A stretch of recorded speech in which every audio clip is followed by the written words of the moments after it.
Hello, everyone, and welcome to another thrilling episode of Off the Cuff with David Toth. I'm your host, David Toth, and today we're talking about the Kagerou project! Woo! Blow the party poppers, everyone.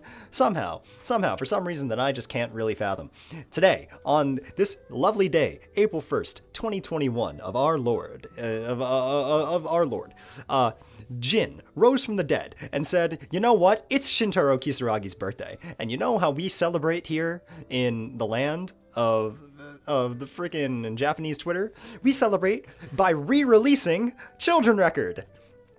So, listen here. If you read the title, the point of this stream, as we will get to, is I will be ranking all 33 songs of the Kagerou project in order from 33 to 1, my favorites. But before we get going here, before we dive into the actual festivities, we have to talk about this video. We have to talk about the new video that came out today, the Children Record reboot, because it's beautiful. It's everything I could have ever asked for in this planet, and I'm sure everyone is just as happy to be here as me. So, let it be known, I actually listened to this song about 10 times while at work and while on my way to work. But I was only able to catch like glimpses of the video, so we're gonna like quickly look at what's going on here, have a little funsy, and then we'll get to the real meat of the show. Hello everyone, hello Legal Immigrant, hello Natalie, hello all the classics, hello B12 Today is a great day. And we're going to have some fun. So video starts, we have Mary. This crosswalk is, of course, very reminiscent of the Mekakushi Days album artwork, if I can get it. Obviously, this crosswalk here is quite similar to the aesthetic that we have going there, from there. People pass Mary by. It's great. And if you're wondering why we are currently just watching this, that's because Sony Music Japan is a harsh devil that is that would end my life in any second. But anyway, we then transition to the kids. We got Konoha with the drip. We got Konoha with the absolute drip. Hair fluttering in the breeze. What a homie. This video is great. It's dense. I'm gonna make like a real, like not hilarious, like more actual video about this music video at some point. But right now I'm just excited and we're just gonna have a good time. So Drip Konoha sits above and watches everything go by, as we cut to some scenic shots of the city, and Shintaro comes and covers the birthday boy himself comes and covers the camera with his hand. Yeah, so we get some establishing shots of the Mekakushi trio. We get this nice shot of Hibi and Hiyori. The art is beautiful. I really like the redone portraits of everyone. We have the eye motif, of course, that accompanies Momo. Go to Hibi and Hiyori. We have this amazing shot of Shonen Brave and Seto, and it's great. We have middle school Shintaro and Aino being sad. It's great. It's great. It's all nothing but great. Always has been great, always will be great. There she is, the queen herself, destroying Tomei Answer by the second, live on stream. And now we have one of my favorite parts of this whole thing is we get little child portions of all the characters. Is there a link? Well, Natalie, I don't know if this is gonna work, but there's a link. Anyway, yeah, I just want to take a second look at this. So we have little baby Mary over here, who is like cowering in fear, as makes sense to do. We have little coward baby Seto. Kano is wearing a bandage, which harkens back to his abuse. Kido is just vibing. She's having a bad time. Aino is almost entirely red, and it's hilarious. Momo is just drowned. She's having a bad time. Shintaro looks like he's about to go bully someone. Shintaro looks like Futa from Milgram. Takane's bangs are the funniest thing I've ever seen in my life. Haruka is just Haruka, but downsized. And oh my gosh, little rotund Hibiya is actually just a child. But this plays during the chorus with, of course, the line, like, boys and girls, come step on ahead. And it shows everyone outstretching their hands. It's beautiful. It's gorgeous. Then we get this shitter here to ruin the sleep. But without sound, I can only talk about the visuals for so long. We have nice cuts here. We have the manga, which shows the Mekakushi trio. Then we have this amazing part at the end here. I just want to talk about it a little too. We start with Mary hugging Shion's grave over a bed of flowers, and then we go to this part, which is from the manga. This is the end of the manga, where Mary is comforting Ayano as she is dead, or as everyone else had died.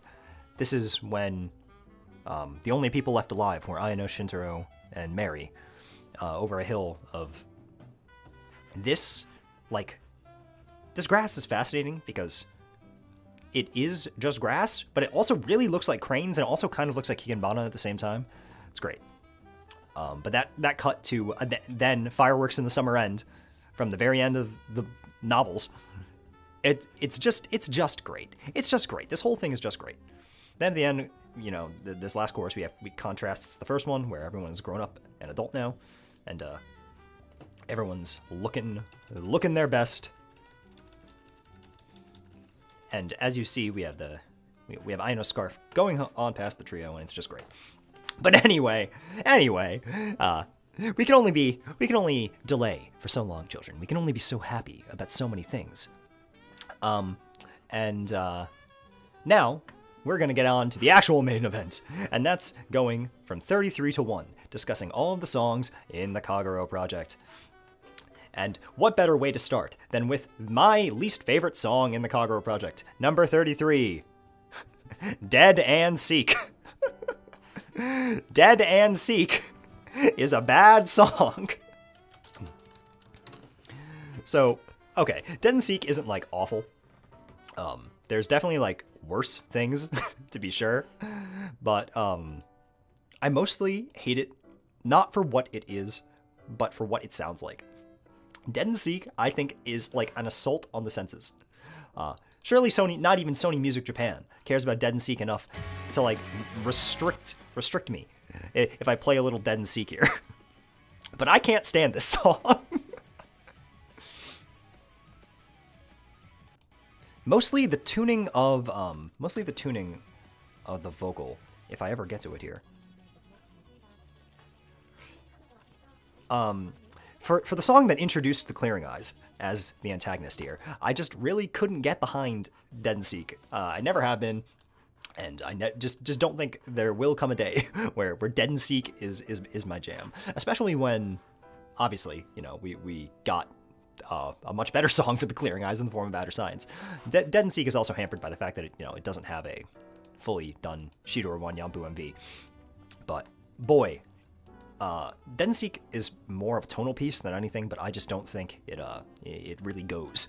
And Astronaut says, I forget the song even existed. Well, yeah, don't worry, that's going to be a running theme as we go throughout the list here, as most of the songs at the back of the list are things that I think about so little as to, barely even warrant the fact that they exist and are part of the series. So I'm gonna go through the shaft because I will definitely spend a lot of time talking about the better things throughout the list. And on the subject of not of forgetting things exist, of not particularly caring about what we're going to see here, number 32 is Any's Cyber Journey.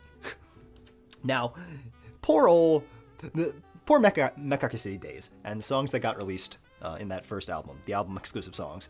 Any's Cyber Journey is also just not a good song. The problem with Any's Cyber Journey is that, well, honestly, I don't even know where the problems start and end. The song is mostly about nothing. That's the real problem with Any's Cyber Journey. Is simply that it's not about much. It's mostly, oh gosh, can't play this over the jazz. But Any's Cyber Journey is mostly just about, it's Any describing the 2 minutes that take place after she is consumed by her snake and before she arrives at Shinjo's computer. And it is just entirely inconsequential. I don't think it adds anything to her character in any way. It definitely does not predict or add anything to the story, because this song, for those who don't know, came out on... It wasn't released formally on Nico Nico Doga. It was released on the first album that came out, alongside Dead and Seek and I believe Gunjo Rain. And as such, it really couldn't have been... It wasn't allowed to be a song that was core to the series. It was just Any Cyber Journey, which has a lot of, like, you know, fun little references to the internet and stuff, but I don't think it does anything for Takane's character that wasn't already in Headphone Actor, or especially Jinzo Enemy and UK Yesterday, when obviously UK Yesterday came down much farther down the line. But, yeah. Oh, you think this, Ivy, you think the song is better than My Funny Weekend? You're sleeping on My Funny Weekend, that's all I'm saying. But, yes, again, we're gonna move fast through the back of this list here, because if I talked about things, if I talk about everything, we would just be here all day. But don't worry, because I'm gonna, we had some hearty hars to begin with here. We talked about Dead and Seek and NA's Cyber Journey, but get ready for a flaming take as we go through this next one. The 31st Best Kagerou Project song is, pause this, is Kagerou Days. I hate Kagerou Days. All right. Hear me out. Oh, look. Wow, what a wonderful video to play in the background. Listen. Kagerou Days, I mostly am put it so far at the bottom of the list because I don't care for it musically. I don't think Kagerou Days sounds that good. I'm really just not a big fan of Kagerou Days. But I think a lasting problem with Kagerou Days, and something that inevitably holds it down, is the simple fact that Hibi and Hiyori matter so goddamn little to the actual story. It'd be much easier to remember Kagerou Days and to think about Kagerou Days with more presence and sense of mind if Kagerou Days was a song that lasted more. At the end of the day, Hibiya and Hiyori do almost nothing to the story. In fact, Hiyori is actually like a kind of big player, but only in the manga, and Hibiya never does anything. The homie Hibiya does nothing at any point in the story. Does this man do anything that matters? He is there for Momo to have a character arc with anyone besides Shinjiro, and I don't think Kagerou Days is like a bad story. I don't think Hibiya and Hiyori have a bad arc, but come on, man. They don't matter. They don't matter, and as such, what was already a song that I thought was compositionally kind of boring is, or rather not boring, but just not to my taste. I definitely wouldn't call the song boring. It's actually got, like, it has a unique composition. I'm just not a big fan of it. I don't think it lasts for anything because unfortunately, Hibiya and Hiyori just get so boned by the plot. Now, what I do have to say that's good about Kagerou Days is, of course, that this was when Wanyampu really, would forever go on to make a name for herself. What, of course, we're watching right now is Wanyampu's PV that she made. That is not like the actual PV of the story. The actual PV is just a single picture of Hibiya, but Wanyampu creating this PV is what got her formally involved in the Kagerou project, and God bless her for it. Wanyampu is a brilliant artist, and Kagerou Days is, of course, forever important because of the role it plays in metatextually. Not literally. As we said, in the literal text, unfortunately, Hibiya and Hiyori couldn't matter less. But in the metatext, Kagerou Days was really integral in making the Kagerou project take off. It was really integral in giving it a place and, helping cement its identity for what it was. I just don't like the song. I just don't like the song. The characters of Hibiya and Hiyori just, unfortunately, never got to do a whole lot in the story, and that's a sad thing here. I really like this part, though. I really like because the concept, the fact that Hibiya was in the Kagerou Days for about 10 years of subjective time is actually only really brought up in the song Kagerou Days. It's not really alluded to in, the manga doesn't show the time in the days at all, and in the novels and Mekakushi City Actors, it really doesn't allude to the fact that Hibiya has been in this hell for a really, really long time before he reaches this point. And that idea is cool. I think that idea that really puts Hibiya and his struggle into perspective is quite cool. It's just unfortunate that, you know, it didn't amount to much going forward past it.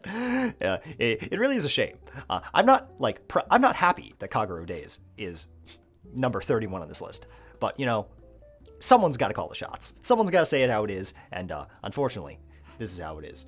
Number 31 is Kagerou Days. It can only go up from here. It can only go up from here. But unfortunately, I don't really think it's going up anywhere anytime soon, because this other one, okay, I don't think the number 30 is going to be a hot take per se, but it's going to be, I don't know, I may upset some people. How long did Kido stay in the days with Azumi? We don't know.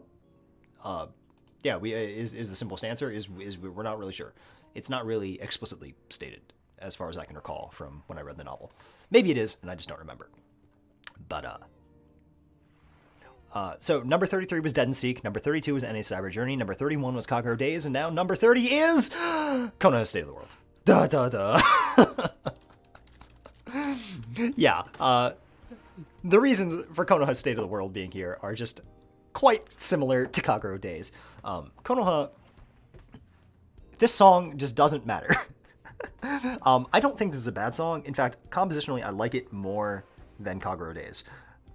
But because it's so tied to Kagerou Days, and because Kagerou Days doesn't matter, unfortunately, Konoha's State of the World just doesn't matter. It's a song that really introduced Konoha, and I think this is a shame, because Konoha, to this day, I don't really think has this is the only song Konoha has. Konoha never had a song from his perspective besides this. Haruka would go on to have two, in Lost Day Hour and in Summertime Record. But Konoha, the only thing that was sung from Konoha's perspective is Konoha's State of the World. And I compositionally think the song is fine. But of all the things, like parts of Konoha's character to make to make central to the narrative, for all of the things to make, like, for him to sing about, his relationship to Hibiya and Hiyori is just not the most important thing. When we compare, when I think about Konoha, right? Level with me for a second. When I think about Konoha, and I think about the best Konoha moments, I think to the children's reason, or it might be the missing children. It's the missing children and the children's reason. It's the third or fourth, I believe it's the fourth Kagerou Project novel, where Konoha has this whole arc with Shintaro in present time, where Shintaro starts becoming Konoha's friend naturally without realizing that Konoha is Haruka, and Konoha also becomes Shintaro's friend. It's when Konoha like jumps off a cliff and saves Shintaro, but like destroys his body, and that's the first time that Shintaro gets to see Konoha's eye ability in action. It's things like that. It's rebuilding the past and reconnecting with his friends, and this desire to continue to have friends that is so special. And Konoha, similarly in the manga, his whole character is about standing to fight for his friends, and it's his connection to the group, and specifically to the people that he once knew, that I think is like the heart of this character. And I'm sorry, this song is just not that interesting, because when I think about Konoha, I do not think about his relationship to Hibiya and Hiyori. Now, that said, this song is very important. As much as as it's not like my favorite, it was incredibly, incredibly, incredibly important to anyone who cared about the Kagerou Project for years, and it's because of these last like 30 seconds. When you see the red eyes open, and then you cut to this ending part. This ending part has so many details in it that was so integral to forming a solid basis at the beginning of the story. You see Shintaro in like wearing his school uniform, sad. You see Momo as she's drowning, and you got to remember what songs existed at this point. There was very little information in the way of most of the characters' backstories at this point. So when you were seeing things like this, when you see the Mekakushi trio and you see that they knew each other as kids, this was all new information at the time. This was all like vital information, and it would take, in some cases, many songs later for people to like get all the relevant pieces together to understand the hints that were in Konoha's State of the World. You see freaking Shion. I don't even think anyone knew who Shion was at this point. If I remember correctly, Konoha's State of the World came out before the first album. So, well, that's probably Mary, but like, the whole thing with Mary and Shion definitely just wasn't in there. So there was so much to see and so much to gain. Ayano as a character was still so mysterious. Everything to do up to this point was fascinating. You see the Mekakushi Dan in this way, and particularly this moment here also gave a lot of context to Headphone Actor, which came out around the same time. This part of the story was incredibly important to getting a understanding of everything here. And it was, as like an intellectual piece, Konoha's State of the World was like, I can't understate how important it was to helping to try and decode the Kagerou project as it came out. But as its own piece of music, these last 30 seconds, ignoring, I definitely think we can do a little better. I think Konoha gets shafted. I'm sad that Konoha gets treated so badly. But the world is not very fair. But it's okay. It's okay, Konoha, because while you had to suffer, we are moving forward. We are moving forward, and the next song is another one that I'm a little mixed on. So before I go on, right? Yeah. So before I go on, let me like explain the songs up until like number 20. So from like 30 to 20 are essentially songs that either don't mean anything, or that either mean very little or contributed very little to the story. Because the songs that are my favorites, as we'll see as we get to the top of the list, are the ones that had like a very, very intense personal character stake to the narrative, right? And until that point, there are a lot of songs that were either important to the early story, or songs that weren't explicitly saying much. There's a lot of songs that are, as we'll see, I'll spoil a little here, but like the songs like Days and Red, and even Children Record to a lesser extent, but the songs that are just like singing, "Where are the Mekakushi Dan? And don't think we don't know how to weed them out." Like, those songs really aren't that important to the story. Level with me, right? And things like that are what I think take away from, part of the things. But we got to keep pressing forward. No time to waste. Number 29 is Headphone Actor. So Headphone Actor, I'm going to sound like a broken record here, but Headphone Actor is just not the most relevant to the grander story. So what is Headphone Actor?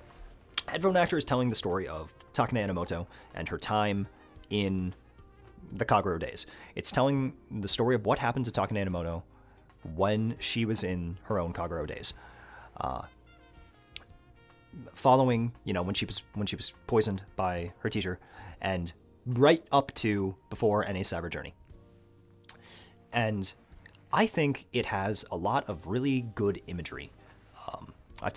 I made a video about Takane in the summer, in which I talked about how various parts of her character arc, or rather various parts of her portrayal in different mediums, helped contribute to her character.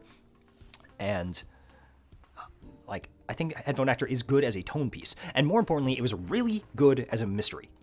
It was Headphone Actor is, of course, one of the very, very earlier songs, and when you look at it, starts with this very cryptic thing about the world ending, and at that point, you don't have any idea how it connects to the story. You have no idea how this is happening, because there's no way for you to know that that this is happening in Takane's Kagerou days. You don't even know what a Kagerou days is. And But what was incredible to getting the story was the ending here. If I could find it here. This right here.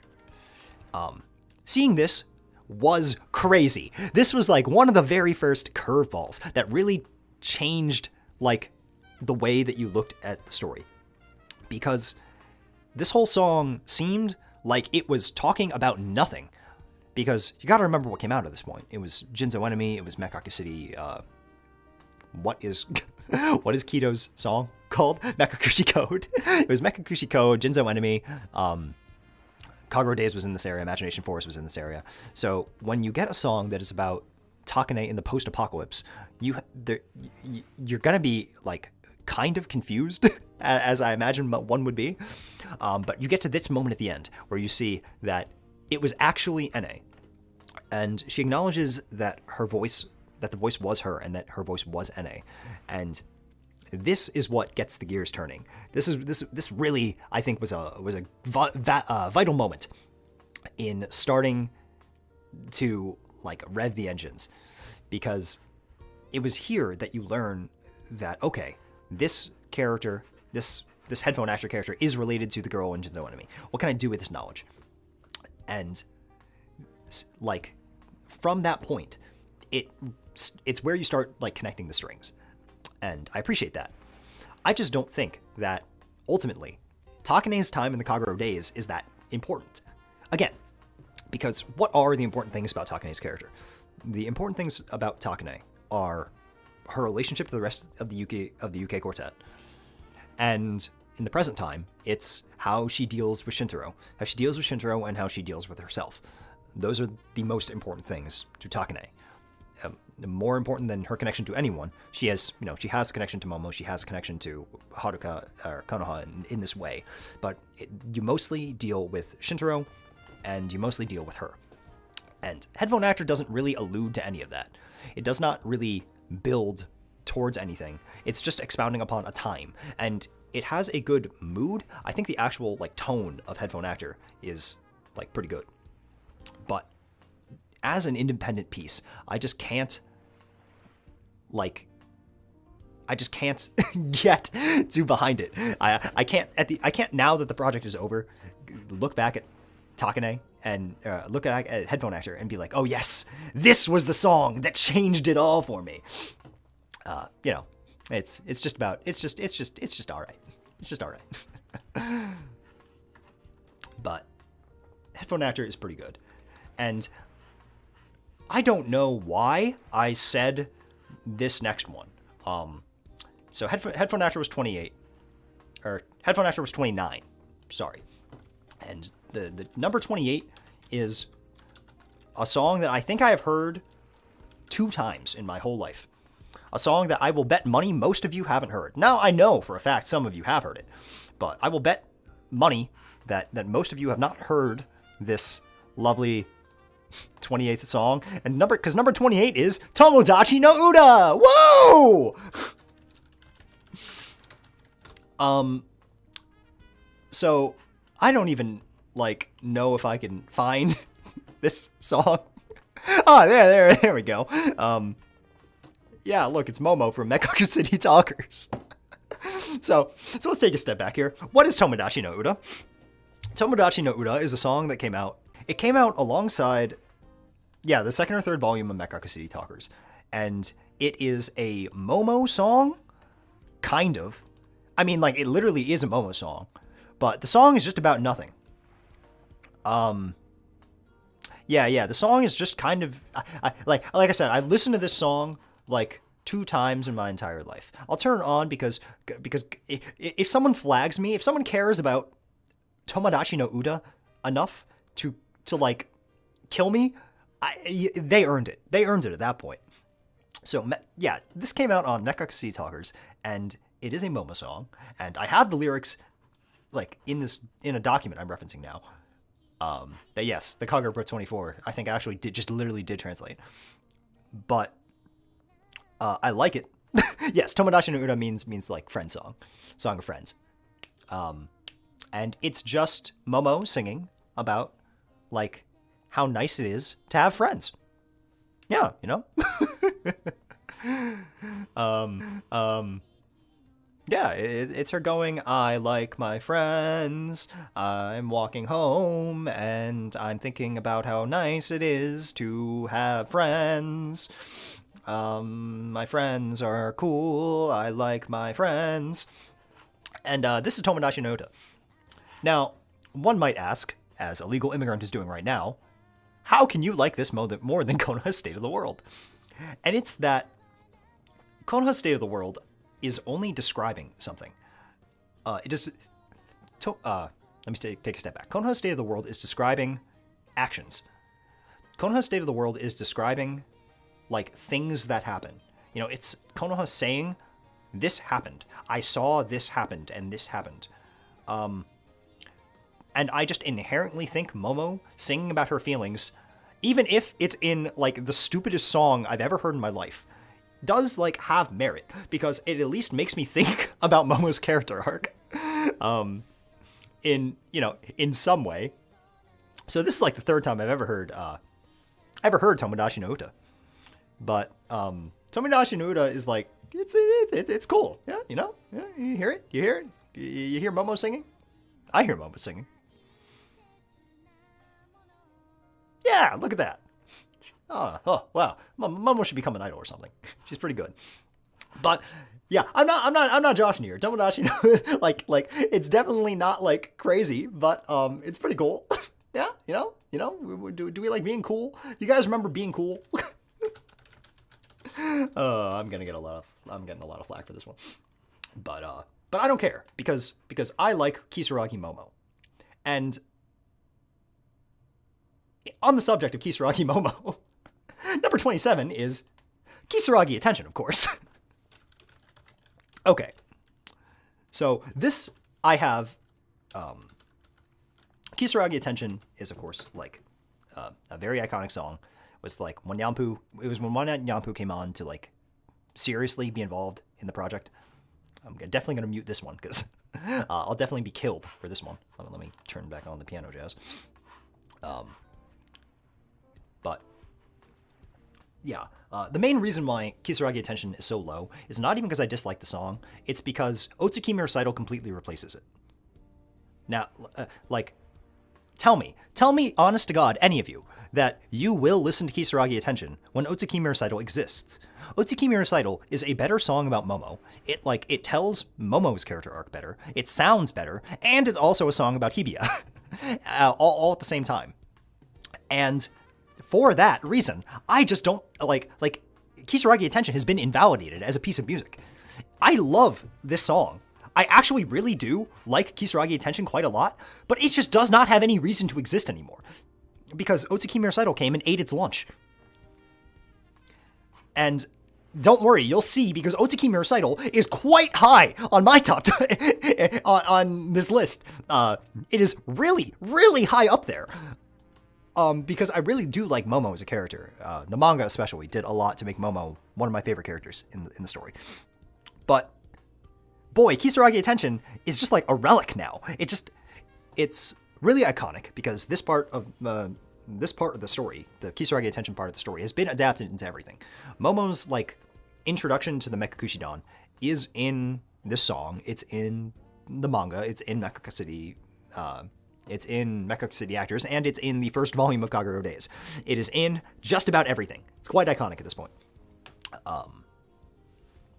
And I do like the song.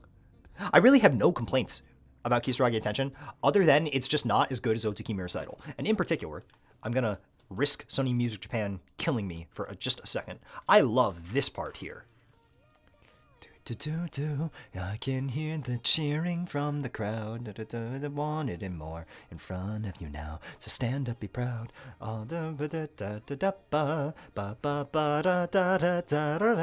Like, this imagery is great. Where Momo is like, because the whole song is about her like anxiety over her idol career and like her apprehension over how she's going to move forward, and her like just smiling at the picture of her that she took like messily at the Mekakushi Code base, her just thinking about having become friends with Mary and everything, giving her the the courage to step out on the stage is great. And like this whole thing, this like 15 seconds, this is like the Kagerou project. Momo going from unsure of herself to making friends to very happily and proudly being on stage is just what the Kagerou project is about at its core. And I like that also, like compositionally, I like that it sounds like an idol song more so than obviously anything else to accompany the fact that Momo is an idol. It's like a relevant piece of part of her character arc. It just got blasted by Otsukimi recital. That's really the short end of the long and short of it. If I were to complain a little bit, not about the song, but about the world, I really wish Momo had a song that was about Shintaro, because one of my favorite parts of the manga is the fact that in the manga, Momo is primarily about interacting with Shintaro as opposed to Hibiya. And her relationship to Shintaro is amazing. It just kills me. All of the things about how Momo tried to help Shintaro with his depression and how Shintaro like always felt guilt over Momo are really, really, really good. And it's a shame that for a lot of people there is no song that crystallizes that moment. There's no song that really puts in like the effort to go no, stop, look at the siblings and this very complex relationship that they have, and I think that's a shame. But like I said, I have really nothing at all to complain about Kisaragi Attention, other than the fact that it just I just kind of think at this point in time it just kind of doesn't matter anymore. And from this point on, by the way, the only songs I really don't like are Dead and Seek and A Cyber Journey and Kagerou Days. All the other ones I at least like. I just have grievances with. And at this point, we're now that we're past Tomodachi no Uta, I think we're kind of just okay. We're not in like the songs that I love and I'm bending over backwards for yet, but we're getting good. We're getting good, And the next one is number 26. It's Mekakushi Code. Mekakushi Code suffers a lot from the things we've been talking about, but it is saved by its like direction. So Mekakushi Code, as was very famously known. I said that Kagepro was over in that the story is complete, and it is complete. It is just a complete story now. But Mekakushi Code was very famously the only song that was quote-unquote about Kido. And this was hilarious for years until Shiso Word came out. Because despite the fact that this is Kido's song, quote-unquote, this song, Mekakushi Code just could not be about Kido less. It's about the whole Mekakushi Don. Mekakushi Code is like as much about the Mekakushi Don in general as like Red and Days and Children Record are. And there's nothing like it's not bad at all. I actually think it's quite good. Particularly the Mekaku City Actors version of Mekakushi Code that plays when they're doing the heist against the robbers is really, really good. But it's just not a song about Kido. And for years, Kido was this character that was really, really only relegated to having character development in the auxiliary material and not in the music. Shiso Word really is a lifesaver because of this. And it's to this day, I think Mekakushi Code suffers from the fact that it is really just another group song. Now, it is that said, it's still good. Or rather, it's still useful. Mekakushi Code is when you really got to see all of the characters and be like, okay, let's get it straight in our heads. This is the cast. This is the cast, and this is what the story is about. And it offers as sweeping an overview of everyone as the other group songs do. It's sad that Kido was framed in this way. It's similar to how Summertime Record is kind of a Haruka song, but it is mostly just a group song. And that's why when Lost Day Hour came out, everyone was really happy because Haruka finally got a song that was about him. because Summertime Record is really about everyone, even if it is from Haruka's point of view. This song is technically from Kito's point of view, but it's just not about Kito. Or it's about everyone. It's about the Mekakushi Dan as a concept. And like for that, I just think it doesn't have as much like lasting power, right? No one's gonna listen to Mekakushi Code and cry the way that my top like 20 songs can all make me cry, you know? There isn't a lot of punch to Mekakushi Code. It just kind of exists. And I think it's fine. It's a very good piece of music. I love it compositionally, but it's just not, it's not bringing too much more to the table, you know? And I don't think that's an opinion that is too hotly contested. And if it is, I would love to hear, I would love to hear the Mekakushi Code stands out there. Now, I'm going to cheat a little and do 25 and 24 at the same time. And why am I doing this? It's because I have almost nothing to say about either of them. So numbers 24 and 25 are, I don't even know what video I'm going to play. Actually, yes, I do, are Red and Days. So let me play Days in the background while I talk about this quick. Where is its video? Here we go. Yeah, like, if you cried over Mekakushi Code, I feel great for you. I just want to know how. Did I write Mekakushi Code? If I did, that's hilarious. But, yeah, so numbers 25 and 24 are, 25 is Red, number 24 is Days. And that's because these songs are functionally identical. These songs have no story, no emotions. They're just a party. They're just a party. And they're good at being a party. I like Days more. I think Days is a better song than Red, which is why I put it above Red. But Days and Red are both good songs. They're just strictly no story. They're just strictly let's go. they're just headbangers, you don't listen to Days to get all emotional. You listen to Days to go shonen shoujo, come on. That's not the right song. Let's play. Like, that's what you listen to Days for, is to scream and be happy, and not for any other reason than that.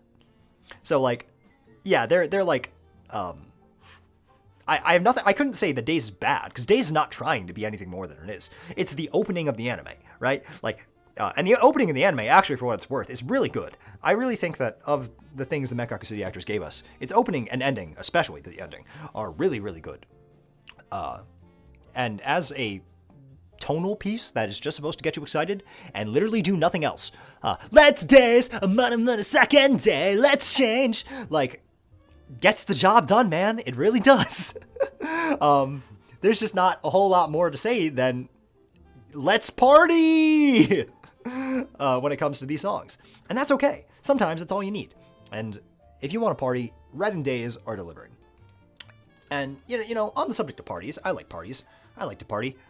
And number 23 is also a party. It's just a different kind of party. I really typed out the word party and not the actual title of the song as I was talking there. But number 22, number 23 is Children Record. So Children Record it's a group song like, the past three have been.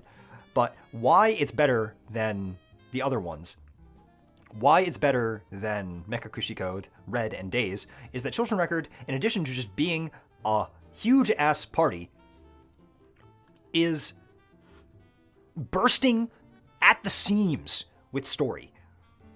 Children Record has so much happening during literally every single second of it that it's crazy.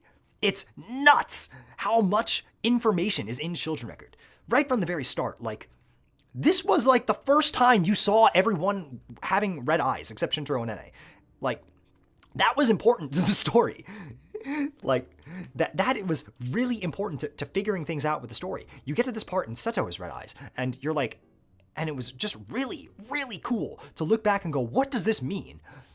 Connecting the pieces, looking at this, seeing Shion, who who hadn't been in anything, because you got to remember, Gunjo Rain does not have a PV. This is the first time you saw Shion. And the way that she turns into Ayano here, Ayano's greater connection to the story, all of this was huge. This is when you see, this is the first time you see Haruka die. Like, all of this happens in Children Record, which makes it so that, like, in addition to the fact that Children Record sounds like a bop, like, it is just so dense and full of information. It's the first time you see so many things that would, only be built on later down the road. It was the first time that, it's in the second verse. Where was it? This part here. Yeah, like, that's alluding to Kenjiro being the clearing eyes. Speaking of the clearing eyes, here's Azumi, and where is he? Did I pass him? I must have passed him. Yeah, this is the first time you see the clearing eyes. Like, all of this is, like, was so huge. To this day, I really like, and this is what I think songs, like, the faces of a story of a project should be, is that, let me go to,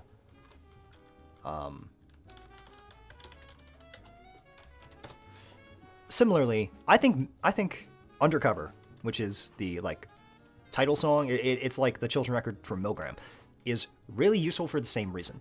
One of the great things about Children Record was that every time something came out, every time you got a new piece of information, you could go back to Children Record and go and look at it and be like, oh, what were they trying to tell me the whole time? When You Get Yesterday came out and you got to the manga, and then you go back and you look at this, you're like, oh, I get it.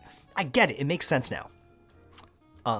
And I similarly with Milgram, every time a new song comes out, you go back and you listen to Undercover, and you go back and you read the characters' lines, and you look at how the character is bludgeoning S, and you go, okay, wow, I get it.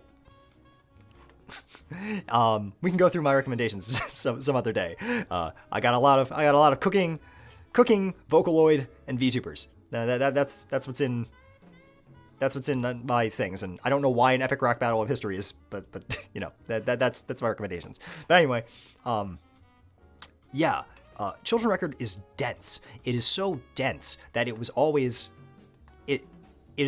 like irrevocably important in how useful it was to keep going back to, and how it is the face of the Kagerou project. Jin remade this song for the 10th anniversary for a reason, and it's great. It's just like it's just a fantastic piece of music that really defined what the series was for quite a long time. It's great. And now we move forward yet again, children. Number 22 is a doozy, and number 22 is Imagination Forest.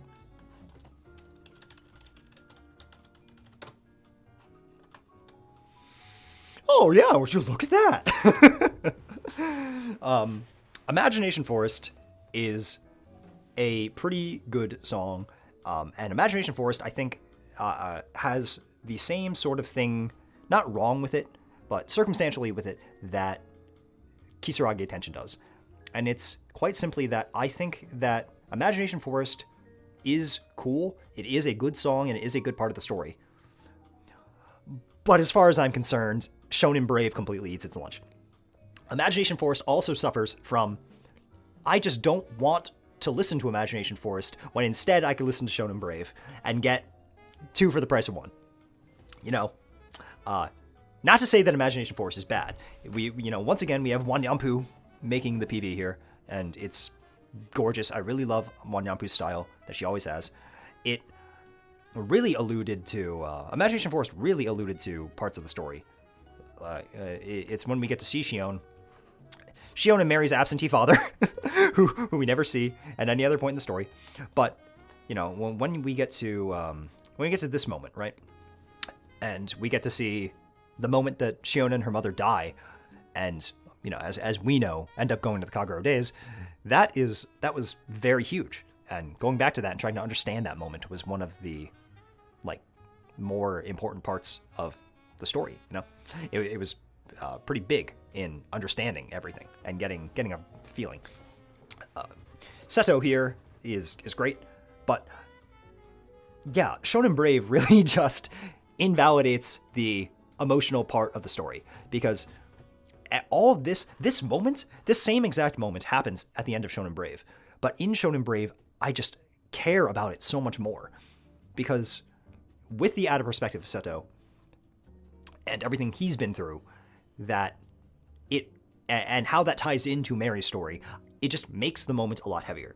And of course, Shonen Brave had the benefit of coming out way, way later, and you having this firm background of what you were believing in and what you knew and what to think about what was happening. But you know, it just wasn't quite as hard hitting as Shonen Brave inevitably was able to make it. Now, that said, this is also like, you want to talk about like iconic moments, though. This really did start it, and Seto putting his hoodie on Mary is definitely one of like the most iconic moments in the entire series, as far as I'm concerned. And yes, I do still think it's better in Shonen Brave, but come on, man, it's you can't get more simple and more on point about what the story of the Kagerou Project is than this moment. Now, Shonen Brave also has like, no, Yudashi no Ribbon is not a song in the Kagerou Project. Imagination Forest also has the slight problem of this. It has been told to death. Every single medium of the Kagerou Project tells the story of Imagination Forest in full and in detail. So I've seen Imagination Forest happen just one too many times for me to like still really be in there. But I mean, like, at the end of the day, this song got really popular for a reason. It was the first Kagerou Project song I heard, actually, was Imagination Forest. And, you know, God bless us for it. It's a good song. It just gets a little outclassed by the stuff that comes later in it. And just like that, guys, we're gonna keep going with number 21, which is Outer Science. Outer Science. Wow, would you look at that? Outer Science is a song that fucks. That's really just the best way to say anything about Imagination Forest. Come on, man. About Imagination Forest, about Outer Science. You're really going from one end of the spectrum to the other, bouncing back and forth between Imagination Forest and Outer Science. But Outer Science was great. Outer Science, I think, is a really good song, especially when you gotta think Imagination Forest, or I keep saying Imagination Forest. Outer Science is fixing Dead and Seek. We went from Dead and Seek to Outer Science. That is like the biggest glow up in human history. Come on, man. Now, the only reason why Outer Science is not higher is that it is not, while it is like a banger and while it's very dense in information, it's definitely obviously not emotional. It's useful to the story, kind of. It really gets you acquainted. It is very good at being a tonal piece. It's really good at being a villain song. Think like Disney, right? Think like Hellfire, Notre Dame, right? If you think about The Hunchback of Notre Dame, like a really good villain song in Disney, right? A villain song, or Be Prepared, or something like that. A villain song is something that should really strongly characterize the villains, and if any one of you are theater folk, villain songs are often I am songs, whereas heroes will sing about what they want. They will sing about their desires. Villains will sing about who they are, boasting or relishing, and that is exactly what Konoha is doing. Outer Science drips in expression and personality. I'm going to play this for like a second here and hope that Sony Music Japan doesn't like nuke me, but oh, I forgot I had Will's version pulled up. Yeah, I wrote this, by the way. But this isn't good. Yeah. Not that Will isn't good, but like if you really want to get into it, like yeah.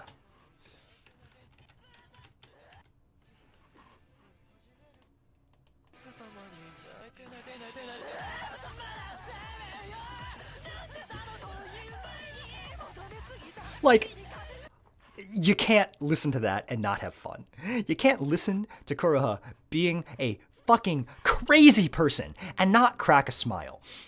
The tone and the charisma is off the freaking charts.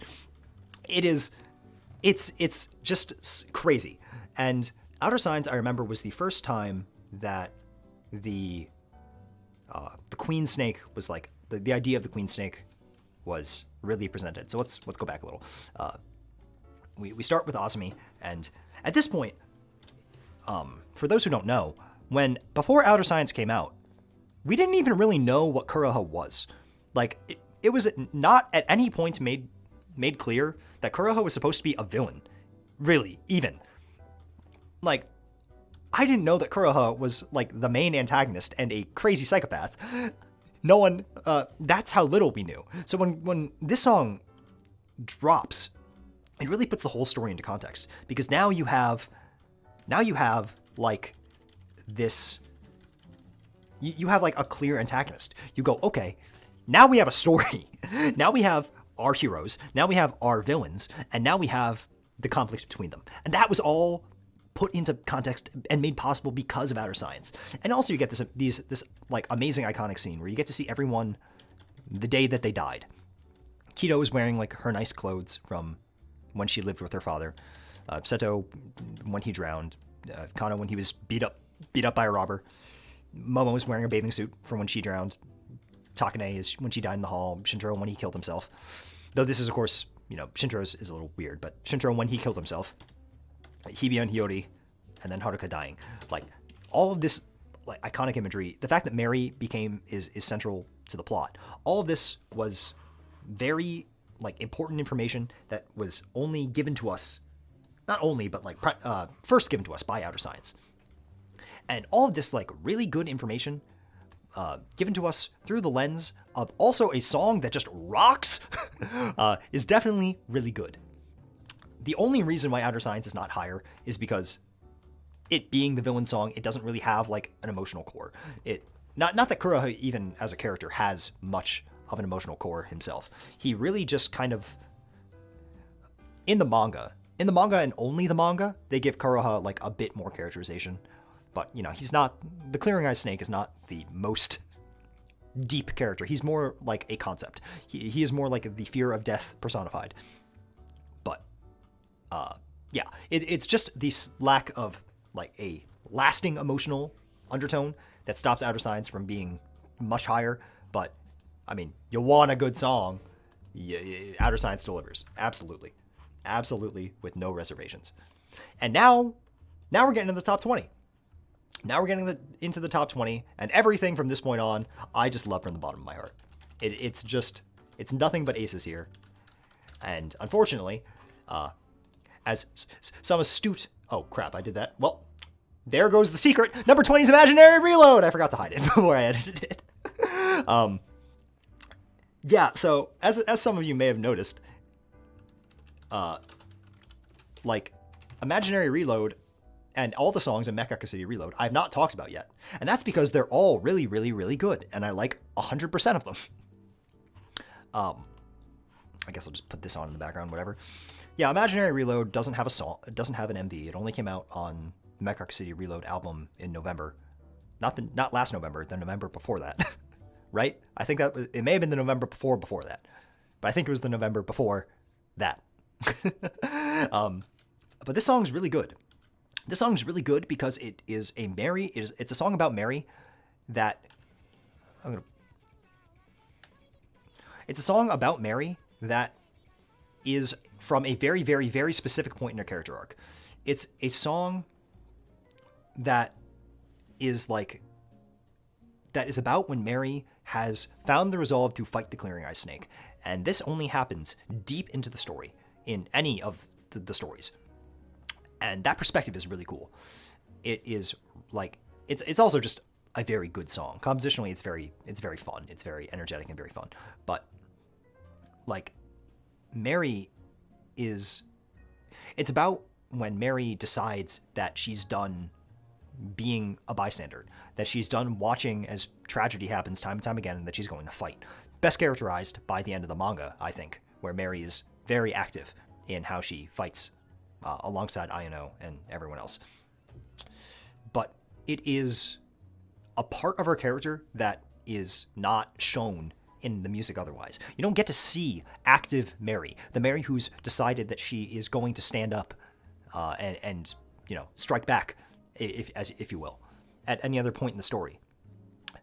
Besides deep in the manga, not even really in the novels, and I wouldn't even really say in the end. Like, this is a very, very like manga idealistic Mary, where she's done taking your shit, and she is going to kick your ass. Mary is a girl boss who is going to kick your ass.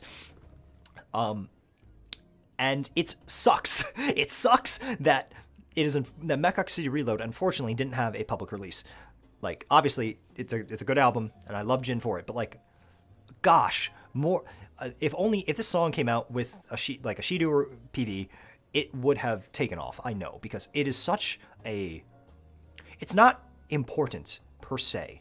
Like, it's not important in the sense that it's not showing like a vital piece of character information, and it's not changing the whole way you look at the world. But it is really great in how it captures a moment. It captures this idea about Mary, and it runs with it. And for that alone, Imagination Reload is amazing. I wrote Imaginary Reload on my text document. Oh wait, it is called Imaginary Reload. I'm having a stroke. I'm having a stroke, kids. Watch for signs of stroke. But yeah, Imaginary Reload is a great song. It is just mired by its lack of publicity, but I really have nothing bad to say about Imaginary Reload. And moving forward, sorry, Mary, sorry, girl boss. Number 19, sorry. Number 19 is Yobanashi Deceive. Okie dokie. Oh, so look at that. So Yobanashi Deceive is, of course, the iconic character song of one Kanoshuya. And Kanoshuya, like, Kano's a great character. He's a very, very central character to the story in terms of the fact that it is only because of Kano and the things that he knows and the choices that he makes later on in the story that the characters are able to reach their good end. But even more importantly than that, turn these captions off, is that the song is just really well put together. And I think it is around this time, it's around the time that Yobanashi Deceive came out, which is around also the time that Lost Time Memory came out, that the character songs were really hitting their stride. It's because this Yobanashi Deceive has no story. It is not progressing the story in any way. It is just getting you into Kano's head and alluding to some character information along the way. But the tone of Yobanashi Deceive as like a piece of music is great. I love that it's. Pause this for a second. I'll play a little tempt Sony Music Japan again. And yes, I am going to be safe and play Will's covers with the lyrics that I wrote just to be safe. But the fact that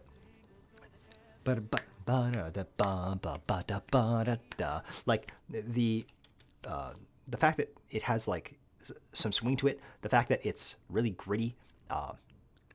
It really tonally gets you into the kind of person that Kano is. The music was really good at characterizing Kanoshuya as a guy. In addition to the fact that it is like bleeding with, not so much this first half of the song, but it is really bleeding character information. The fact that it sounds so happy that I once described to Will when he was singing the song. Will was having some trouble singing Yobanashi Deceive well, and the thing that I explained to him that I had to inevitably, that was the tipping point, was that I said, Will, you're making it sound too happy, for lack of a better word, and there is like a dissonance here. Like the chorus is like very upbeat. The whole song is pretty upbeat, in spite of the fact that we see Kano like in pain here. And that is the point. Kano is like flipping between emotions. But by the end, that has come down on itself. And as he is having like a real crisis of identity. And that is the beauty of Yobanashi Deceive, is how it balances these two things. The desire to appear one way and the fact that you are in fact one other way. And I said, Will, you're singing it too much like a party. You need to sound as in pain as Kano is. There's a great image, if I could find this again. Yeah, Kano like lying in a pool of bodies as he has lied so much that he does not know who he is anymore. This striking image, combined with the musicality, combined with everything, went so far to characterize Kanoshuya. And that's what the Kagerou Project songs are really good at. They're really good at feelings. They're really good at making you understand what kind of person is this? What kind of things do they feel? And this was the era, around the time that Yobanashi Deceive came out, that I think it was doing it the best. It was really getting all of the character tics and balancing them in a way and portraying them in a way that was genius. Even this right here, even Kano having the red in only one of his eyes, showing this idea of duality is just great. The way that the same melodies go and be repeated while heightening different emotions are all great. Another good part is this part in the second verse was really useful for getting an idea of the characters. We see the way he describes his siblings, and that was useful for characterizing them as well. It shows you not only how they are, but also how they are seen through a different guy's eyes.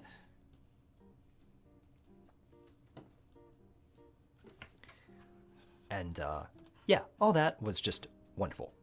I don't think Kano's just not my absolute favorite character, which is why Yobanashi Deceive is not higher.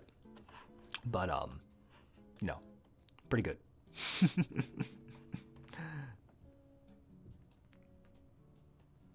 Oh. Yeah, it is Yobanashi. You know what I mean. You know what I mean. Yes, it is Yobanashi Deceive. I don't want to hear it. Yobanashi, and just for that, Yobanashi Deceive goes away. Number 19 is over. But yes, pretty good song. Pretty good song. Really gets the whole characterization thing going for it quite well. And for some reason, I don't really know why this was such a hotly contested topic earlier, but number 18 is the one, the only, the greatest, My Funny Weekend. I love My Funny Weekend. I love this song a lot. I really hope that...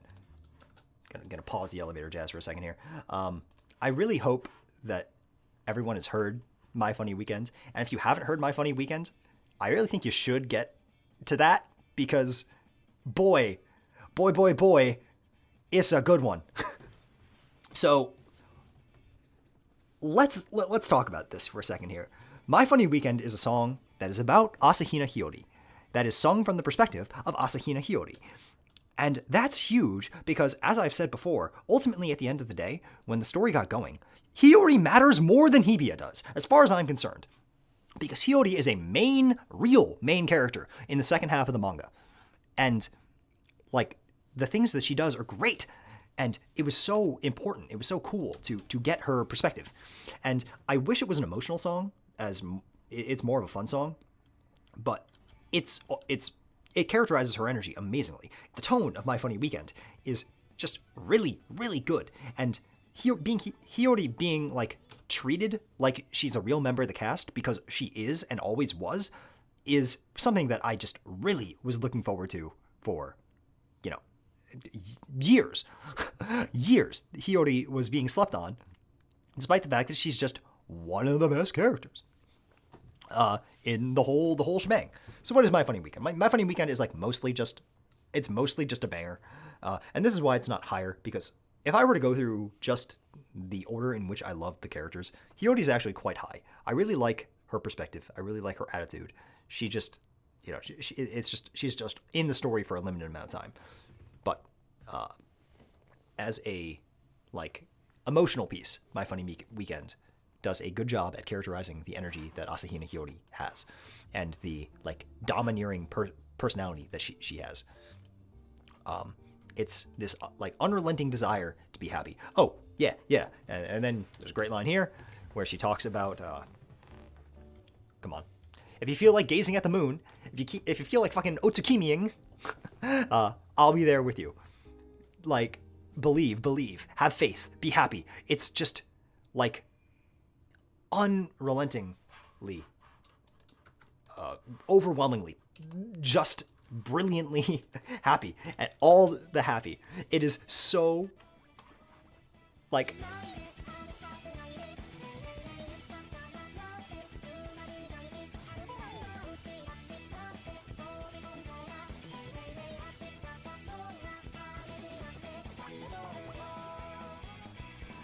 it's just Hiyori really capturing the spirit of a kid. And it feels not like any other song in the project. And like, while I very admittedly will say that like Yobanashi Deceive is like more dense in character information, and even Outer Science and Children Record are more dense in character information.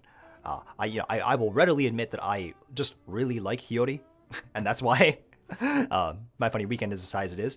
It still is a good song, and it still is something I feel almost more on a meta level, more than what the song actually is. The fact that it is a Hiyori song, and the fact that we got to a point where we said, yes, Hiyori like deserves to have a character arc, deserves to like get a focus, is really, really good.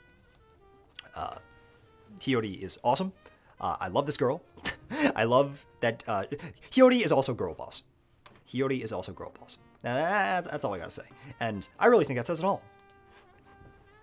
So, number, whatever that was, is My Funny Weekend, number 18. Which brings us to number 17, of course. That's the number that comes before 18.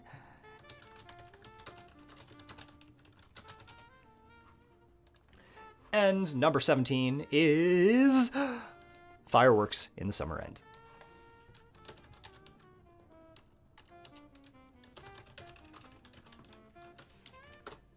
What a good song. What a really good song. Wow, would you look at that? Wow, what a guy this is. I'm just gonna let this play. I just really don't care. Fireworks in the Summer End is great. And why it's so great is because it's really capturing a specific moment. Fireworks in the Summer End is just about the end of the novels. It only, the moment that it happens, this moment between Seto and Mary, only happens at the end of the novels. And for the people who haven't read the novels, let me just take a second to like explain what's happening here. At the end of the novels, the only people who are alive, oh my god, I just need to make this lower. The only people who are still alive at the end of the novels are Seto, Mary, and Hibiya, where everyone else died. They beat the Clearing Eyes, but everyone else had to die to make it happen. And Mary, for a period of time, loses her memory. And Seto, who is unbelievably stricken with guilt that everyone he has ever known is dead, is pretending to, trying to help tell the amnesiac Mary that everything is okay. And he is trying to treat her well. But he can't, because every day Seto remembers more that everyone died. And every day Seto remembers more that he had to watch his brother and sister die for him. And he tries to be happy for Mary, but he just can't take it. And Mary reveals at this festival that she got her memory back a long time ago.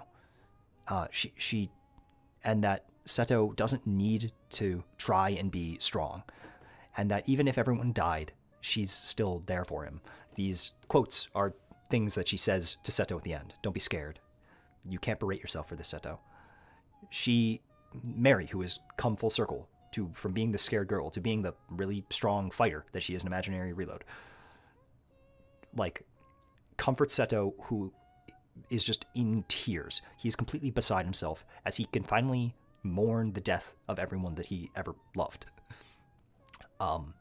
And it's this great reversal of the roles, where if you take this moment and you compare it to, when these two met, where Seto brought Mary out of her home, and now Mary is letting Seto cry, and is thanking him for everything. It really just like fully encapsulates the character arc that these two went on. Yeah, it fully encapsulates the journey that these guys went on, and that's just awesome. This song is just awesome. Play this in the background too. I don't really know if there's much more to say than that, honestly. Like, it's just a beautiful, beautiful, beautiful song. And also, that moment in the book gave Seto much, much needed character development. It was kind of a meme in the community for a while that Seto didn't do much. Like, Seto doesn't do a whole lot of things in the story, but almost everything Seto does do is great. So the fact that we went full circle and got this great moment with him was great. This moment is just the conclusion to Seto and Mary's character arc put into a song, and that's why that's all there is to say. It's all you need to say. That's why Fireworks in the Summer End is just great. It's just great. And as Will's melodic voice takes you out, we're going to number 16, baby.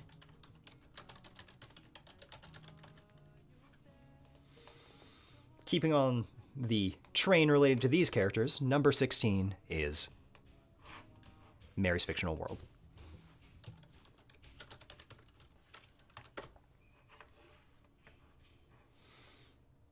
What is there even to say about this song? Except for the fact that Sony Music Japan probably will flag this one, so I'm going to go back to the elevator jazz. Mary's Fictional World is a song, you know what? I think this one is actually probably safe. But Mary's Fictional World is a song that is about Mary's feelings at the end of the timeline. And it actually contrasts Fireworks in the Summer End pretty clearly. It is about Mary like being in denial and just her mourning the loss of everything. It's just this very, very beautiful little song. It sounds almost like a lullaby. And all it is getting into her head. And these are the kind of things that I really like in the Kagerou project, right? It's not the bombastic things. It's the little moments.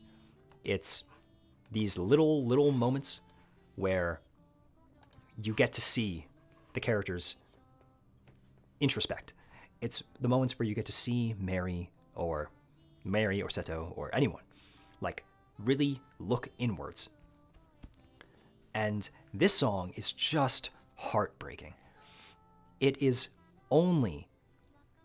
interesting because it almost isn't a song that like can be placed in time, right? Because it happens when Mary resets the timeline, when Konoha kills everyone. So when you place it in time, this song can only happen for like moments. This is what's flashing in her head for like the seconds before she ends the world. And the idea that these are essentially her dying words before she just runs away are great. It's just about Mary's longing. It's just this song about wanting something that is gone. And it's just tragic. I think this is the most tragic song in the whole Kagerou project. It has such a horrible melancholy to it. And the song, the vocal ends here, and then it just plays out. But, yeah, this last line. Like, Mary says, I'll keep going around in circles, just so that one day, like, we can all be together. And this is the whole, like, crux of the Kagerou project. This is its whole, like, arc. This is its whole conflict, portrayed right here. And it's gorgeous. It is gorgeous. Close outer signs here. Yeah. Mary's Fictional World is a small song. It's a small song, but it captures a very big moment. Huge moment. with a ton of like resonance to it. And now, I hope you like being sad. If you didn't like being sad, I don't know why you would like the Kagerou project. But yeah, I hope you like being sad because we're gonna keep being sad, because number 15 is another sad one, and number 15 is Gunjo Rain.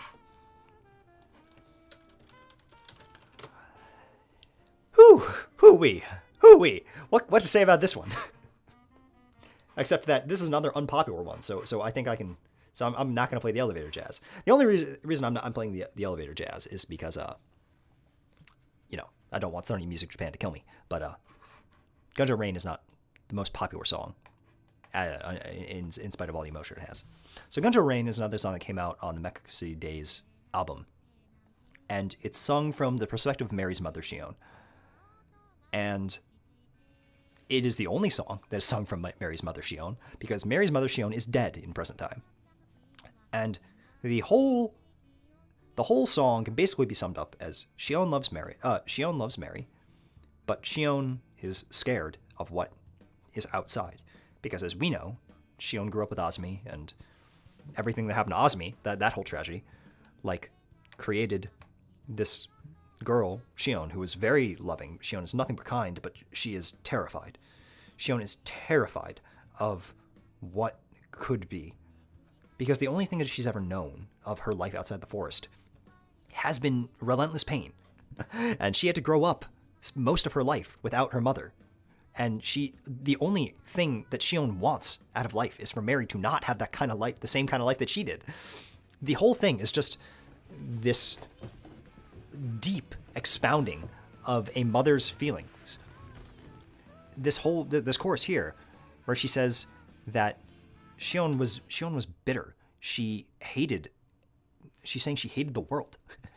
This is a girl who lost so much of what was vital to her, but Mary got it back. And of course, we could talk about the running funny joke about how Mary's dad is nowhere to be seen. Right? Like, where's Mary's dad? Mary's dad has never been mentioned ever. But forget about that, because we're not talking about Mary's dad. We're talking about Shion. Gunjo Rain is a vastly overlooked song. And it's, of course, just because it also, obviously, as you're seeing here, does not have an MV. It was not released. It was only released on the album. But, boy, I think that it is one of the gems. It is strictly about what the Kagerou project is at its heart. It's strictly about connection, and it's strictly about longing. All from the perspective of a character who doesn't matter much. You see, and that's the beautiful thing, is that what makes something important, what makes something, like, important in the long run, is not what it tells, but what it means. Like, it doesn't really matter. Gunjo Rain could never have existed, and we wouldn't really have lost anything, right? Whereas, if Lost Time Memory didn't exist, we would be nowhere. Lost Time Memory is very vital to understanding anything that happens in the series, right? But like, if Gunjo Rain didn't exist, we wouldn't be for the worse. But the fact that it does is huge, because while it doesn't, like, directly feed you story, it is expounding upon the ideas and, like, the themes and messages that the Kagerou project is about at its core. And that's great. It's amazing. And at that, Gunjo Rain is fantastic. It's compositionally also fantastic. Definitely one of my favorite compositions. This chorus just really gets me. Like, it's just about an unrelenting song about a mother's love for her daughter. And for that, I think it's perfect. I don't think Gunjo Rain there's nothing bad I could say about Gunjo Rain, because Gunjo Rain does everything it tries to do absolutely perfectly. And now the elevator jazz will definitely have to come back for this one, for this next one. But we're keeping in a similar idea, similar tone with this next song, number 14. Still talking about same characters, because number 14 is Shonen Brave, which I of course alluded to earlier, but now it's come to fruition. Elevator jazz. Shonen Brave is Seto's song. So Seto got shafted by the story for many years. where Seto didn't get to be in the story. He didn't get to do anything. He didn't have a song. But then, Jin said, you know what? Fine. Have your Seto song. And boy, oh boy, is it a good one. Shonen Brave is so good. So Shonen Brave it's Seto's Yobanashi Deceive, where it is telling the story of Seto as a child, but through this very great framing device of Seto as an adult reflecting on his time as a child. And he talks about how scared he was as a kid, because as we know, Seto was drowned by bullies. That's how he died. It's a bad way to go. It's a pretty bad one. Him and his dog were drowned by bullies. Yeah, that's not great. But yeah, Seto really has a great dramatic irony to him, where Seto only wanted to understand people. He wanted to understand why he was ostracized, why he was picked on. And when he died, when he was drowned, that manifested in his ability to hear everyone's thoughts. Where, as he's saying right now, he only found out that people suck. And this is the impetus that this imagery is also great. Let's take the fanning out of box cutters and the blades of scissors pointing in towards Seto. Fantastic imagery. It's great. The fact that it's real life, it very, not even joking, reminds me of Studio Shaft in a good way. But yeah, Seto wanted to understand people, only to get the ability to understand people and find out that people are trash. And this is the background. This is the framing device for which you go back and you look at Imagination Forest, where it was this kid. It was this kid, the kid who had actually everything, every reason on planet Earth to hate everyone, that went into the forest and saved Mary that day. And that's great. Seto just talks about being sad for a little bit more. But yes, he then runs into the woods because he's like, I can't take it anymore. This is after he's been adopted by the Tatsuyamas. And he has his adventures with the hamster, which are not going to be shown in this MV. But yes, this is where, instead of hearing everyone's vice, instead of hearing, I hate my job, the wife, the kids at home, they're such a dick, he hears Mary instead crying for help. And this is what changes Seto, where he hears Mary, and again, the imagery is amazing here, where we flash back and forth with the same line of dialogue between Seto and Mary, because he realizes that him and Mary are the same. Seto realizes that him and Mary are identical, that the feelings that Mary is feeling are the exact same ones that Seto felt for so long. And that's why he opens the door. When he finds Mary, Mary is like a wreck. This imagery is also great. The older Seto looks back at his younger self and the fear that was in his heart. But he knows that Seto obviously went on to be okay. We have Mary, whose crippling fear is not only of the past, but the future. As she laments the days that she kind of in her subconscious knows are coming, where everyone has died time and time again. But even shown all that, here's the best part of the entire song.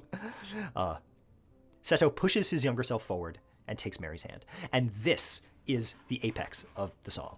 This moment is so much more hard-hitting than the end of Imagination Forest. It's the same moment. It's when Seto reaches out to Mary and says, no, now I'm going to help you.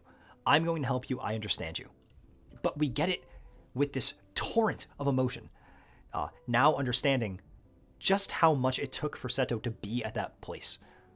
And all of this context, it's all of this that that truly makes this whole part of the story hit so much harder and matter as much as it does. Seto's just an emotional powerhouse. I would say Seto is the most consistent character in the whole project. He doesn't do a whole lot almost ever, but I do not think there is a bad Seto scene. In the songs, in the novels, in the manga, what have you. Seto only has good points. He is only great the whole time. And yes, of course, him holding the hand of his younger self, which is very reminiscent of the new Children Record PV, where Seto is, likewise with his younger self. But it's great. Seto is great. He is like the original cinnamon roll, that old meme. Seto's great. Oh, nothing but good to say about this kid, and this song. Shonen Brave is just fantastic. And now, number 13 is not quite as sad. It's emotional, but not quite as literally sad. Take a break from literally sobbing our eyes out and only figuratively sobbing our eyes out. Reposition this here. Number 13 is Additional Memory. So, Additional Memory, where is it? Here we go. Wow, would you look at that? Additional Memory is a pretty good song. Additional Memory had to grow on me. I wasn't the hugest fan of Additional Memory when it came out, just strictly as a piece of music. As a piece of narrative, it's amazing. But as a piece of music, it definitely needed some time to grow on me. But I love Additional Memory. Additional Memory is it's looking at Ayano, and it's characterizing Ayano in a way that she has not been, not only had not been up to that point, had never been ever.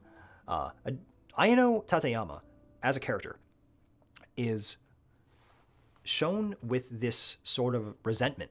And this is Ayano's version of Headphone Actor. Additional Memory takes place when Ayano is inside the Kagerou days following her suicide off the school roof. And it's showing Ayano in this state in which she is quite bitter. The closest thing I would say to this Ayano that we see anywhere else is her portrayal in the manga, where Ayano is, of course, very, very, very bitter. But it's just reconciling this loneliness that she feels. I really like this part here. That obviously takes the melody of Ayano's theory of happiness, as she recalls her time with Shintaro. Yes, but it's just showing Ayano in this way that she had never been before, and this helps because it hadn't been alluded to before this, and one could say that is backwards character writing, and it definitely is. This definitely was not ever going to be part of Ayano's character, but it adds. The way it characterizes her later actions is really good, because you now know that Ayano, this reached a low point in her character arc, and it was only from this point that she later grew on to be the kind of person that we see later on in the story, and that's great. Giving her this breadth of depth, and showing Ayano with a much broader spectrum of emotion than just the complete perfect character that she was before, I think is quite good. This song is hauntingly somber in its loneliness and its guilt. If we look back to, the constant imagery, the imagery alone of Ayano just trapped in a vacant void, as the Kagerou days usually is shown to be, is great. It really gets into the idea of loneliness we see here. Oh, this imagery is also good. This image of Ayano and Mary, this could be many things. It could literally be the end of the manga. Ayano with the snake here, it could be more figurative, the contract between Ayano and her snake. But it's good either way. And very importantly, Additional Memory is about Shintaro. Now, let me, we haven't talked about a certain song yet, a certain other song about Ayano, but in that other song about Ayano, Ayano sings about her character arc and mostly about the Mekakushi trio and kind of about Haruka and Takane. She does not sing about, but we know Ayano is very crucial to Shintaro's character arc. But for Ayano, in that other song, Ayano is mostly concerning her relationship to other people. But Additional Memory took it back to being about Shintaro, and it showed the emotional conflict within Ayano, but from Shintaro's perspective. Or rather, from the perspective of how she felt about Shintaro and how that felt on her. And that's great, because obviously Shintaro's whole character arc is about how the death of Ayano forever changed him. And now we get to see how the death of Ayano forever changed Ayano, and how it took Shintaro away from her. Like, she is explicitly throughout the whole song talking about Shintaro, particularly at the end. Little side note here. When I was writing the lyrics for this song, the trans lyrics, of course, this was my favorite part of the song. Let me stop the piano jazz for 2 seconds here.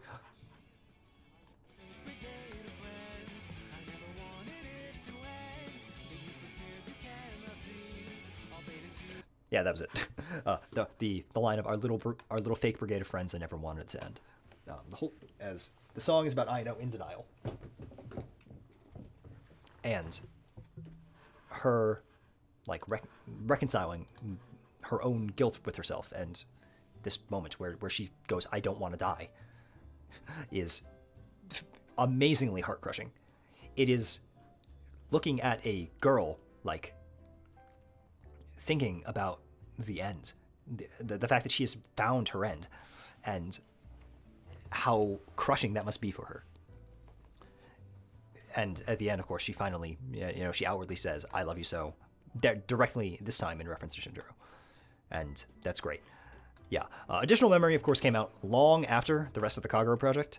It was, much like Shiso Word and Shonen Brave, did not come out while the Kagerou project was in its apex. It came out after. Came out in 2018. I think we did the cover, if not the same day, like a day after, so it was sometime around then. But yeah, I really like how it expounds upon, one of my favorite characters, absolutely perfectly. And that is Additional Memory, which means it's time to go on to number 12. We're vastly approaching the top 10 here, and top 10. Whew, those are some doozies. Now the observant members of you might be in your head remembering the songs that I have yet to say, and knowing which things are coming up, and I salute you for it. But number 12 here is probably not a song that that I think many of you were expecting. I'll put it that way, because number 12 is Lost Day Hour. I absolutely love this song. So Lost Day Hour is my favorite. Yes, it's my favorite song that came out from Mekakushi City Reload. Lost Day Hour, I don't know, I'll just throw this on here. Just something so you guys can see the lyrics while it plays. Lost Day Hour is a song that is about Haruka. It is about Kokonose Haruka that takes place after the Kagerou project is done. It is now Haruka, as I mentioned earlier, kind of gets cucked a little bit because Summertime Record is Haruka's song, but it's not really Haruka's song because it's everyone's song because it's Summertime Record. But Lost Day Hour is a song that really is just about Haruka. It's just about Haruka and how he feels about things, and specifically, it's about how he feels about his journey, looking back on the journey. Lost Day Hour takes place not during the Kagerou project, but after it. It's about Haruka thinking about what happened to him and how he feels about that. And it is the tone of the song, musically, if I can not get, eliminated off the face of the earth for playing it. Like, the song is extremely carefree. It is extremely relaxing. And that is Haruka Kokonose to a T. This chorus. Have I already become an adult? Like, the song just sweeps over you like a wave. It is putting the exact tone of person that Haruka is into this moment of musicality. And it's all about how Haruka is like now thinking about how much time has gone by and what he's going to do with that. How he's making up for the lost time, the lost days. Yeah, this song is amazing. It is just amazing. There aren't many songs that are about there aren't many songs that take place after the Kagerou project. There are a couple, and we still have to talk about them. But I think it's really interesting, the perspective it lends. And This song is essentially saying that Haruka does not know what will come next. He does not know who he will be or whatnot. But he does know that it doesn't matter, because he's convinced that after everything that he's been through, that he'll find a way. It's Haruka saying that he will figure it out, that everyone will figure it out, because they've been through it all. The Mekakushi Dawn fought against time, it fought against the Clearing Eyes, and it beat all of them. So who cares what happens tomorrow? We're going to live. And that's great. It's a song that I think greatly is quite important, because Haruka does not get enough screen time as like a guy. But it's hugely, hugely important. I think, anyway. I am very happy that it exists. Mostly because Haruka is great, and he does not get enough time as a character. But Lost Day Hour, like, I really think pays it forward. I really think it gives him development in a way that I was missing for a long time. And yes, as some of you pointed out, I did in fact forget a song on the Mekaku City Reload album, because, I just forgot about it. I forgot that it was a song on the Mekaku City Reload album because it came out before the Mekaku City Reload album. But guess what? I didn't forget it anymore, because number 11 is Remind Blue. I love this song. Oh my god, I hit the mic. I love it so much I hit the mic. I love it so much that I'm going to play it, and just because, there's an acoustic arrangement, and just hope that I don't die. This song is so amazing. So Remind Blue also, much like Lost Day Hour, takes place after the Kagerou project. It's about Shintaro reflecting on his journey. And it is just, it's squarely about his relationship to Ayano. As many of his songs are. Many of the Shintaro songs are about his relationship to Ayano. But it's him, thinking about what he has been through, and thinking that, about how he would have done better and how he will do better. And it's just it's interesting, because I don't think Remind Blue necessarily does anything that other songs didn't do. I don't think is, I don't think it's offering a perspective that isn't really in Lost Time Memory or Jinzo Enemy. But I think more than anything, it distills those feelings, right? You can say that Shintaro's relationship to Ayano is well characterized in his other songs, but I think that the way that it more squarely zooms in about Ayano and the UK Quartet is the strength of Remind Blue. It's tonally quite somber, but is talking about about that time and about his loss more than anything. And that's great.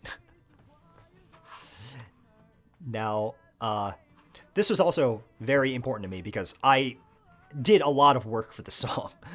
This Mad, I guess you could call it, this music video I made.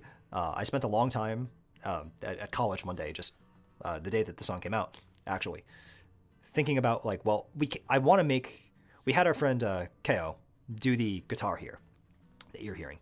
He just copied Jin, and Will sang it over it, and I wrote the lyrics as I always do, but I also made the video. And a fun story that I like to tell, because, I always tell the story, is that when the song came out, it wasn't clear what it was about, because, the general feelings of longing and regret could be applied to many characters, but I was very adamant that it was about Shintaro and the UK Quartet, and Jin later did confirm that I was right. But it really, I don't blame anyone for thinking it could have been about others, because it really could be about lots of things. But yeah, the imagery of the song, its tone, its composition, and the fact that it's about Shintaro really just do a lot to make Remind Blue kind of bulletproof, because there are no bad Shintaro songs, as we're going to see, because guess what? I haven't talked about any of the Shintaro songs up until this point, and there's a lot of them. There's a lot of them that still have to go into this list. Yeah, it's great. there really isn't much to say more than this. Remind Blue is just amazing. I just want to get to the end here.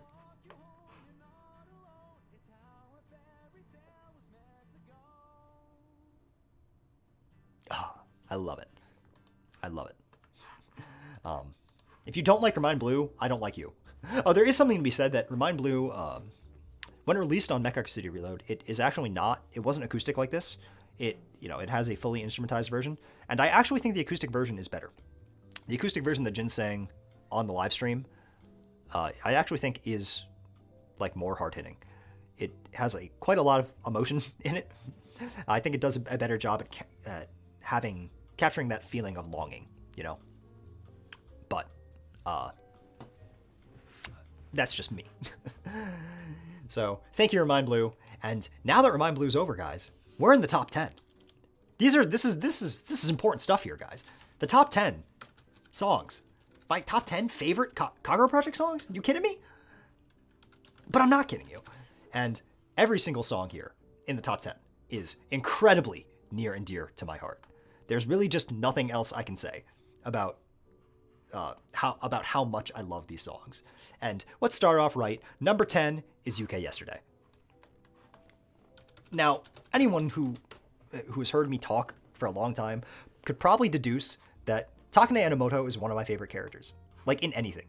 Takane Enomoto for a long time was on my character 3x3. I definitely cannot play any audio from this one, but Takane Enomoto was one of my favorite characters. Is one of my favorite characters. Period. She very often wrestles the spot of my favorite character, Kagerou Project character, away from Ayano, because I think her arc and her relationship with Shintaro in particular is like just one of the best things about the Kagerou Project. But why UK Yesterday? Why is UK Yesterday number 10? Well, let's start off with let's start at the base and go higher. Climb a pyramid here. UK Yesterday is a bop. Like, it just goes. The song just goes. It is so aggressively happy. More so than My Funny Weekend. Like, UK Yesterday is just bleeds happiness. In spite of the fact that it still touches upon some heavy stuff at the end. And that's great. It balances. I think UK Yesterday does a great job at characterizing Takane Haruka, and more importantly, at balancing various things with the characters, right? Like, the song is so upbeat and happy, in spite of the fact that Takane is, this very gloomy, depressed girl, and that's the point. It's playing on contrast in a similar way that Yobanashi Deceived does. But instead of I can't say it right, but instead of being for tragedy, as it is in Yobanashi Deceived, in UK Yesterday, it's to show that Takane has multiple sides to her. She is at once, this really tired, narcoleptic girl, but also has these really childish feelings that she doesn't know what to do with. She doesn't know how to deal with. And it's great. The song really has a sense of humor in a way that a lot of the other songs don't. As we can see here with all the chibi artwork and whatnot. And it is so wholesome. I think is really the right word for it. And it's in a way that is not perfect. Oh, my stream die?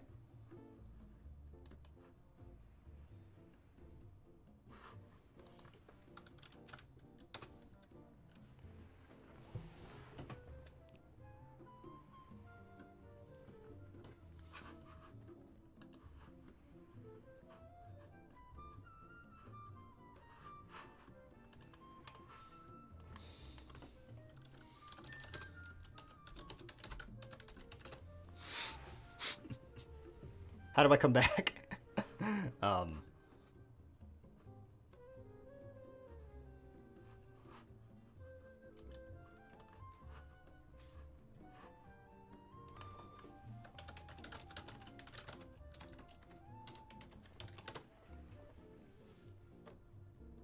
Can still hear his voice. This is hilarious.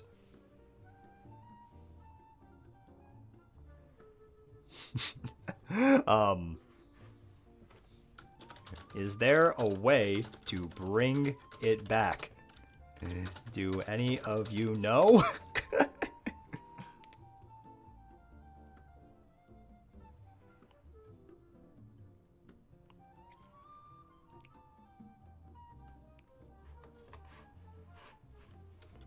Okay. I will restart it, I guess. This is hilarious. Well, I guess I'll just end it.